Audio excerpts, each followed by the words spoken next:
Hola,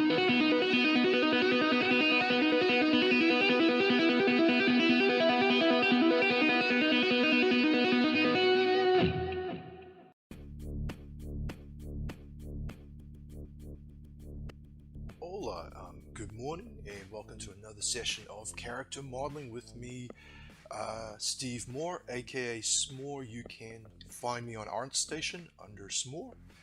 This is just a little sketch I did for Halloween. It's supposed to be a little witch, just an idea I had. I imagine her being a bit like Amani from Harry Potter. She's really smart, kind of a gifted spellcaster or something like that, you know. And also, I'm thinking about like future characters I might model and wanting them to be more colorful, more stylized. You know, I've been looking at Miyazaki a lot too lately. Um, but anyway, to business this week. So we left off. We had the jacket laid out, and now we need to start adding some cool details like studs and zippers and things like that. So this week, what we're going to focus on is adding a waistband and a studded leather belt to go around her waist. You know, so this will be, you know, so when she zips it up, she can buckle up her waist belt, and it's a decorative item that Shein has. Here's a couple of examples. You can see, you know, the studs running across the back. So that's what we're going to look at today. Cool. So let's begin. The first thing we want to do is add the waistband, and very similar to the way we added the collar in the last segment, what we're going to do is measure, you know, the little segments at the bottom of the jacket that comprise of the jacket, the back, and you know the two front lapels there, and then we're going to take that combined length and create our waistband. So easy enough. Let's do that. So starting in Marvelous Designer here, I'm just going to grab the bottom points of the jacket and bring them up a little bit so we make some room for our new waistband.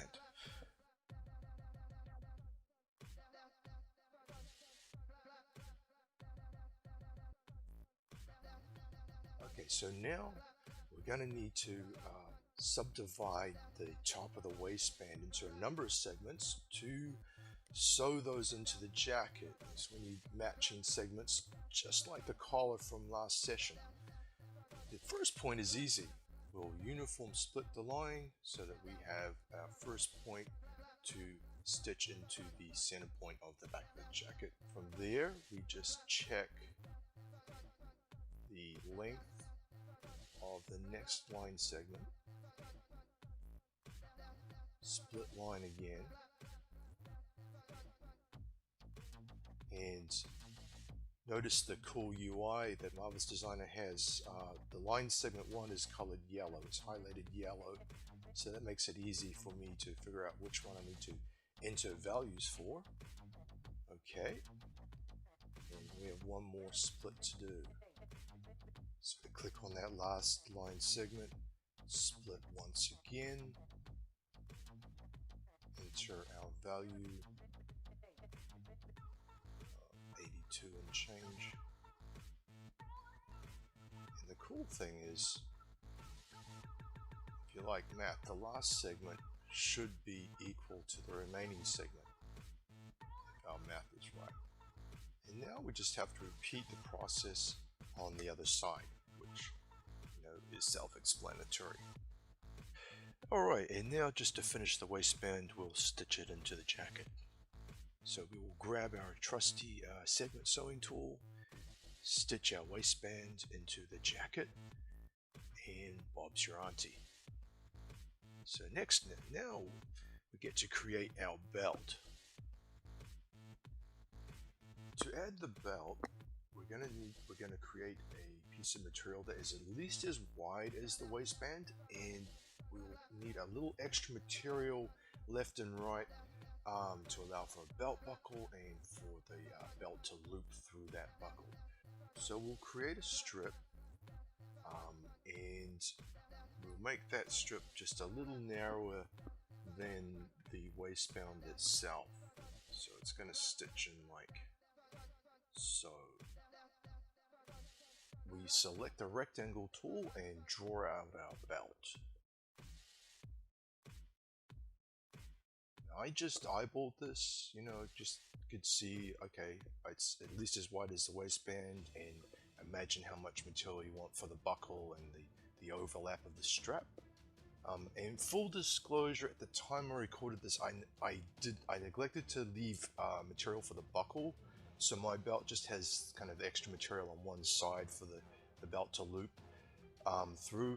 I think that's okay for the purposes of this demo, so we'll proceed.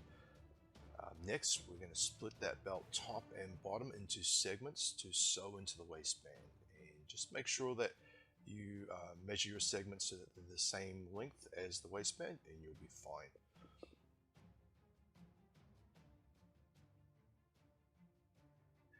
And now we're going to add a pair of internal lines to the waistband, top and bottom, for our belt to stitch to. I think you probably see where I'm going with this.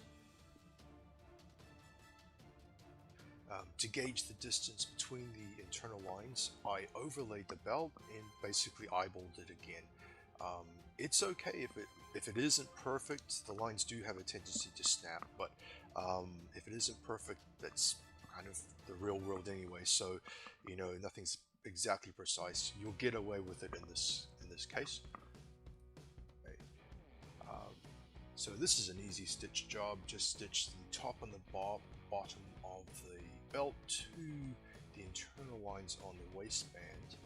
And before we sim, let's talk about layers. So before we sim the belt onto the waistband, it's worth noting that sometimes Marvelous Designer has trouble figuring out which surface should be on top of which. And the good news is that they, in order to sort that problem out, they have a system of layers, maybe like Photoshop a little bit, where you can say, okay, the waistband is going to be layer 0, the default, and we'll make the belt itself layer 1. And so that will tell Marvelous Designer that the belt should sit on top of the waistband. Alright, just hit the sim button, and now that we've introduced layers, that belt will sim nicely on top of the waistband. Not a problem. Here's where it gets interesting. We want to add some metal studs to the belt because she owns a biker after all, and she needs some tough looking studs. So we're going to add buttons. Yeah! Buttons, here we go. To add buttons, we'll need an internal line. One more internal line. So let's add that down the middle of the belt, and this is going to serve as a track for the buttons to attach to. So to make our studs, we're going to use the button tool. And to create our first button, we'll use the create button tool, which looks like this here. There you go. Now we're just going to hover over the internal line, which represents our button track, and we're going to click where we want the first button to begin. Let's switch to the Select Move button tool, which looks like its big brother, the Create button tool. Looks like this. That enables us to move the button around, but it also switch us to the button attributes kind of window in the object browser here, and that's going to enable us to edit some of the button's attributes to make it a little bit more stud-like. So selecting the default button options, we're going to go down to the field where it says shape. And under the menu, we're going to choose something that looks a little bit more stud-like.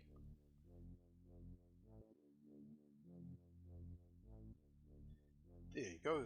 I think that'll work.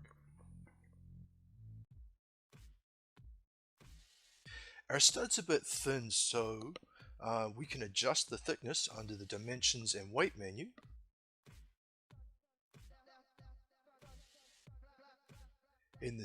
Under the same menu, we can also adjust the width, and with a little fine tuning, we'll get it just right. that'll work, I think. Right now the stud's floating a bit far out in space. To fix that, we're going to adjust the button's kind of sewing attributes, specifically the thread length. So to do that, let's grab the select move button tool, click on our button again, and that will expose its property editor. There you'll see a field called thread length, and by tuning that number, you may even have to go into negative values, but you'll be able to get that stud to sit on the belt nicely. Now we're happy with the look of our stud. We simply need to clone it across the length of the strap and we'll have ourselves a nice studded leather belt. Now to do this, it's a three-step kind of a move here. We're going to right click the button in the pattern window and choose copy. Then we're going to right click again, and it's not quite so important where you right click it for this one, and choose paste. And now what you'll probably notice is a dotted line connecting the two, kind of indicating a parent-child relationship. So what you want to do is right click a final time on our internal line, that is the track we've laid down for a button. Right click there, and that will expose an options box. Okay. So in this options box, this is where you're going to be able to set the kind of the distance between your studs and how many studs you get. So the first thing is you can set the spacing between the buttons in the interval field. Cool. And then to specify how many buttons you want in the field, you'll use the aptly titled number of buttons or buttonholes. And there you go. So to determine kind of how many buttons I'd need to cover the length of the strap, I just used a little trial and error, to tell you the truth. I guessed, gave it a go, and then tweaked the number until I got a good coverage with the spacing I wanted, and went with that. So once you've got the spacing and the number of buttons you'll need figured out, you'll hit OK, and voila, your belt is instantly populated with a bunch of buttons, or in our case studs, and that's the belt. There you go. Well, that's all we have time for this week. Thanks for the comments, by the way, I appreciate it. Any tips on what I could do better, let me know. Next time we're going to look at some zippers. We'll add some zippers to this jacket, put it in the pose, so we'll use morph targets to get the jacket into the actual final pose, which will be fun. And until then, happy modeling. Oh, by the way, if anybody is interested in getting a copy of these files, the jacket and the skirt, let me know. I could post them with a future episode if you guys like. Yeah, this one was a lot of fun for me. I'll catch you guys later. Ciao.